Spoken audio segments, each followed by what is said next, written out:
Hey everyone, this is Brian, recording a briefing video for Project 4, which goes over merge sort, heaps, and hash maps. Merge sort, as we talked about, is a well-known optimal n-log-n sorting algorithm that is going to use the merge technique to join two sorted lists in linear time. The merge sort algorithm uses the observation that empty or single element lists are already sorted, so we can consider those as base cases in a recursive algorithm that merges smaller lists and combining them into larger lists, eventually forming a complete merged sorted solution for an unsorted list. The heap structure was a structure we explored that looked a lot like a binary tree, but was actually stored within an array, and it was optimized for storing minimum values or maximum values depending on how you order it. The heap has two interesting properties. Parent nodes are less than or equal to their children, and that the tree is complete. So every node added to the tree has to be added at the bottom row furthest to the left most available spot. Hash maps, we've talked about, are ideal for associating data, mapping one data type to another data type. And it does so using this sort of magical O of 1 hashing function that's going to enable the hash map to organize the keys into respective buckets that will then store the key value pairs that associate the value with the key that we're storing inside.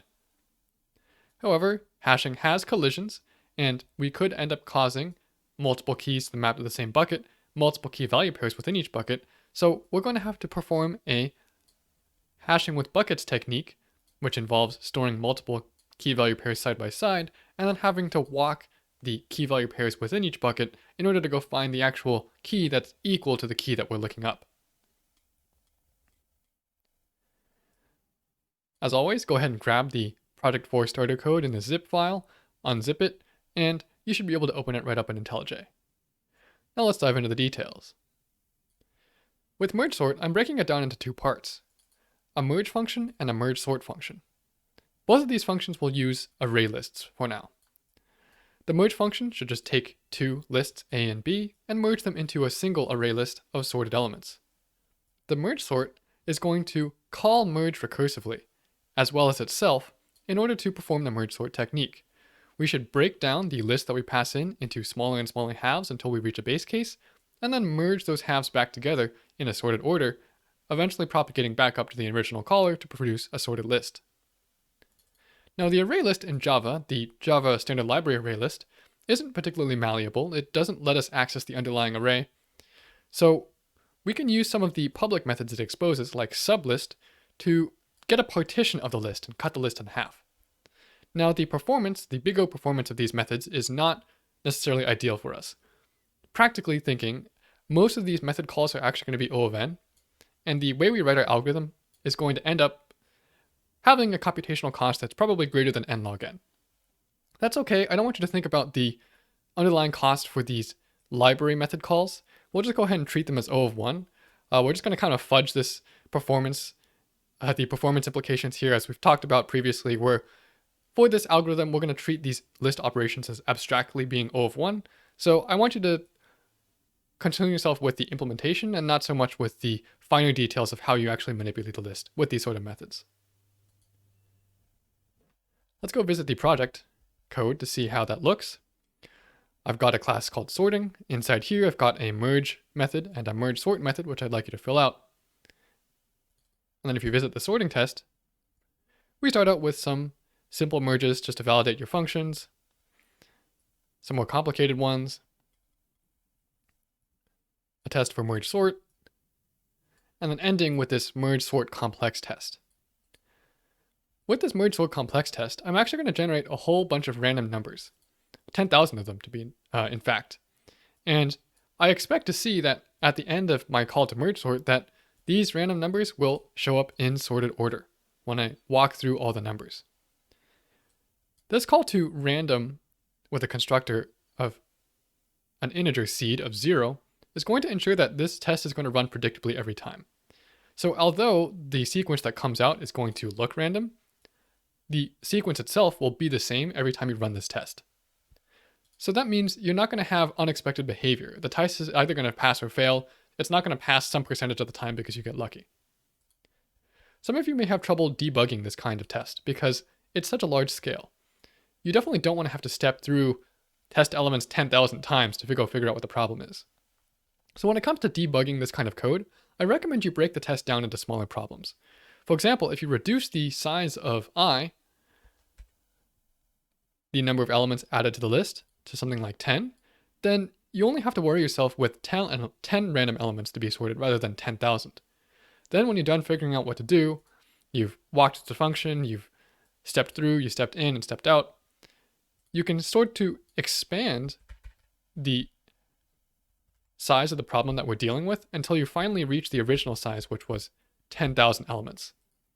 So don't hesitate to modify these tests as you see fit, but do keep in mind that you are eventually going to be graded on the unmodified version of the test, so don't forget to revert the test back to what it was before you submit. Next part about this project is going to be about heaps, and you're going to be implementing a min heap, and we're going to back that min heap with an array list structure with the root node stored at index 1. I'm going to give you the simple index computations to determine the child, the left child, and the right child, and the parent of a given index for free, and you can call those inside the code of the min heap. So here, let's take a look. I've got my min heap class. It's going to have a container of an array list that's going to back the minimum heap, where each element in the heap is going to be stored somewhere in the container. Take a look at this generic type T here.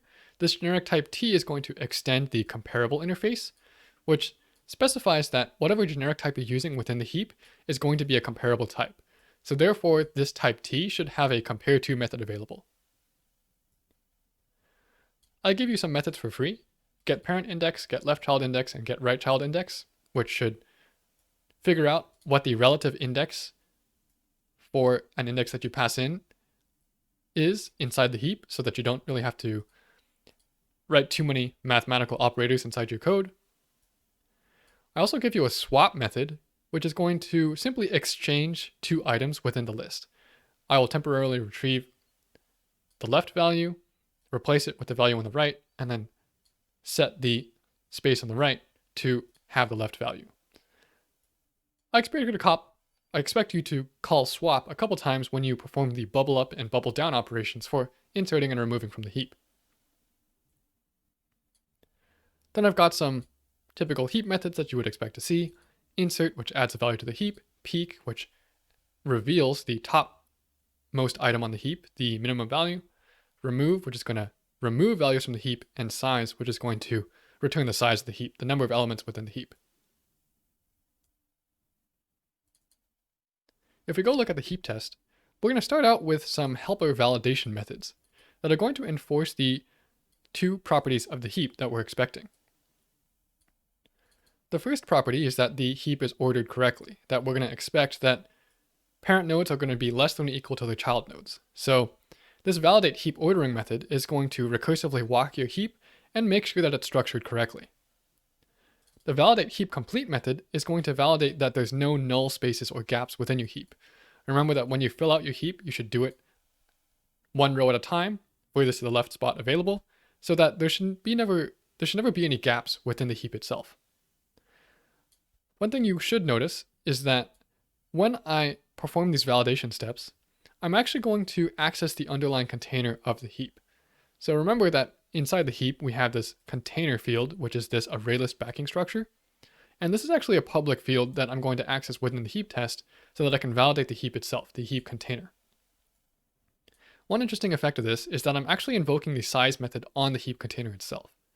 The heap container being an array list, when I invoke the size method, it's actually going to get the size of the heap, but it's actually the array list size. So that actually might include the root value, which is of course going to be null, which is at index 0. Sorry, that's a little bit confusing. Let me rephrase that. The size method is going to determine the size of the underlying container, which is the array list underneath. But we also placed a null value at index 0 because we want our root of the heap itself to start at index 1. The outcome of this is we can't actually depend on the size method exactly to determine the size of the heap because there's that empty value stored at index 0.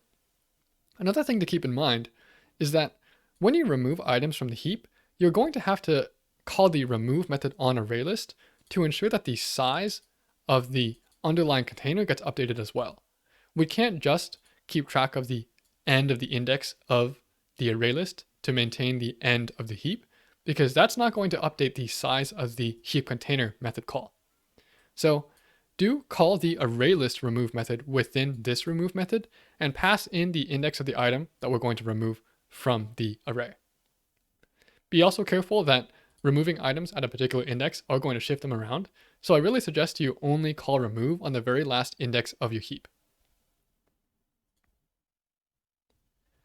As usual, I've got a series of tests that start out relatively simple and then grow and grow and grow in size.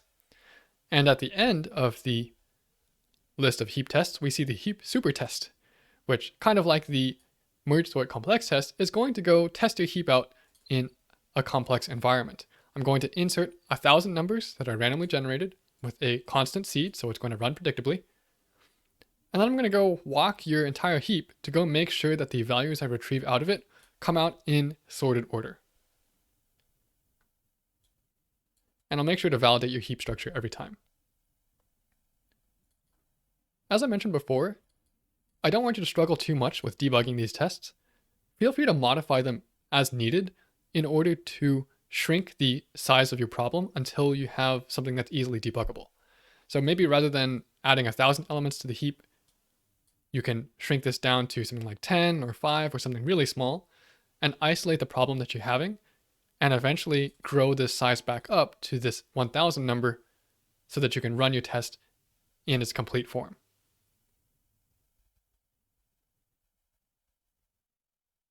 The third part of this project is the hash map. The hash map is going to be using the hashing with buckets technique and be backed by an array structure of linked lists of pairs, where each key value association is represented by a single pair. To determine which bucket a key belongs to, you may use the provided getSlot method, which simply computes hashcode modulo table.length. Java is also going to permit a single null key within the table, which always hashes to 0. Within the hash map, you're expected to implement the methods that we would expect to see on a table-like structure. We've got put, which associates a key and a value or updates a value associated with an existing key. Get, which retrieves the value associated with the key. Remove, which removes the key value association from the hash map. And size, which returns the number of entries within the hash map. The hash map class is also going to be an iterable type, which means it needs to provide an iterator method. The iterator method is going to return an iterator of pairs of keys and values. We're going to fulfill this iterator interface with the hashmap iterator class. And what the hashmap iterator should do is walk every key value pair within the hashmap. The order in which we walk these key value pairs doesn't really matter, so long as every key value pair is retrieved exactly once. Iterating through all the pairs should be O of n in a worst case. To avoid performance degradation when the hashmap is too full, the hashmap keeps track of a load factor that, when surpassed, causes the hashmap to expand. We see the load factor as the number of key value pairs divided by the length of the backing array. We have a hard-coded load factor of 0.75 in our implementation, which is the same load factor that Java uses by default. And when we exceed that, we should call the expand method such that the backing array of the hash map expands twice its size, and all the key value pairs are shifted over to their new respective locations according to their slot values. Let's go visit the whiteboard real quick to go over the expansion process. We determine the location of each key value pair by this expression hashcode modulo size, where we get the hash code of the key and we modulo the size of the backing array. In this example down here, I have a backing array of 4 buckets, and each bucket is its own linked list. I've got 4 entries, Abe, Brian, Ryan, and Joe, where Abe has a hash code of 0, causing Abe to be in bucket 0. Brian has a hash code of 3, which places Brian in bucket 3. And we see how Ryan has a hash code of 6, which is actually greater than the number of entries inside of an array. Because we're using hashcode modulo size, 6 modulo 4 gets us bucket 2. And Ryan gets placed in bucket 2 alongside entry Joe, who has a hash code of 2. Now let's suppose we choose to expand the hash map to have a backing array of length 4 to be a backing array of length 8, which doubles the size of the number of buckets. What we see is that we're going to start to distribute the entries within the hash map across this new set of buckets. Entry Abe, who has a hash code of 0, still ends up in bucket 0. Entry Brian with a hash code of 3 still ends up in entry 3. But now entry Ryan, who previously could not fit inside the old array because the string Ryan had a hash code of 6 and we had to do 6 modulo 4 to get 2, we see that Ryan now fits in bucket 6 inside of our backing array, because now 6 modulo 8 is going to be 6. Joe, who has a hash code of 2, still ends up in bucket 2. The outcome of this process is that we take the old key value pairs, which were squeezed within the old array structure, and distribute them among the new available buckets that have been granted to us by the doubled size of the backing array. Ideally, what we should expect to see is that the entries that previously collided within each bucket, that is to say there were multiple entries within a given bucket, ended up splitting off and distributing across multiple buckets, such that the performance to look up a particular value associated with the key in a given bucket is faster, so we don't have to walk the entire linked list.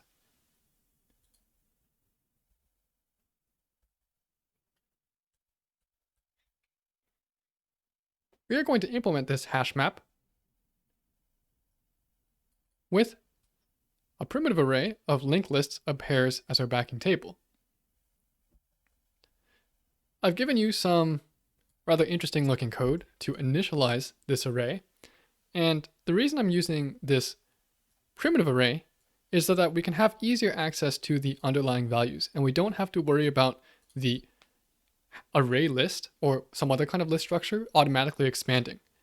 The primitive array is not going to do any magic for us, so we have to manage it all on our own.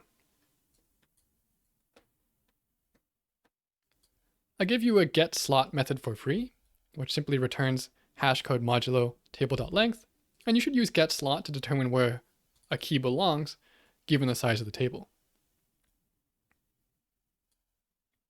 Then I've got some methods here like put and get, remove, and size. The iterator is going to take you some time, which is the process of walking over all the key value pairs within the hash map. You can save a reference to the outer hash map by passing it to the constructor of the hash map iterator. And then your hasNext and next methods should keep track of which key value pair it's currently on and return that when next gets called.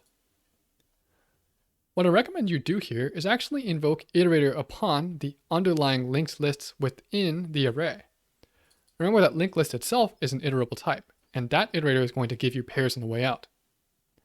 So then within your own iterator method for the overall hash map, you can start to retrieve the underlying iterators among the underlying linked lists inside each bucket. Then there's this expand method, which is going to double the size of the backing array structure. And once it does that, you should go about remapping all the key value pairs to their new locations by rehashing the keys, calling that getSlot method based on the new length, and placing them into their new locations. Then at the very end, we're going to replace the existing table with this new table that we've generated.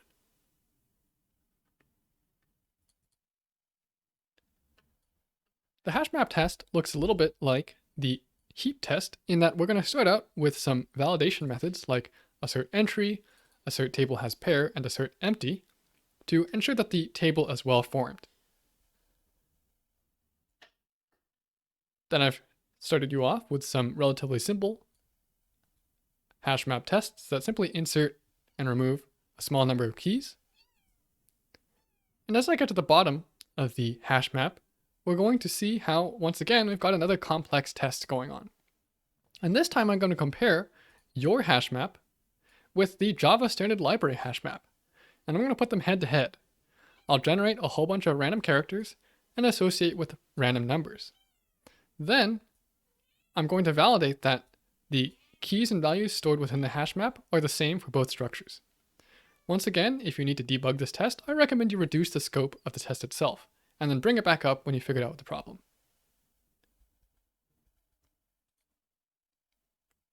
One last thing, there is opportunities for bonus points on this project. You can implement a priority queue class, which wraps the heap class that you're building for an additional 10 bonus points. I really recommend you tackle this as soon as you finish your heap. The priority queue is not too complicated given that you've already built out a heap.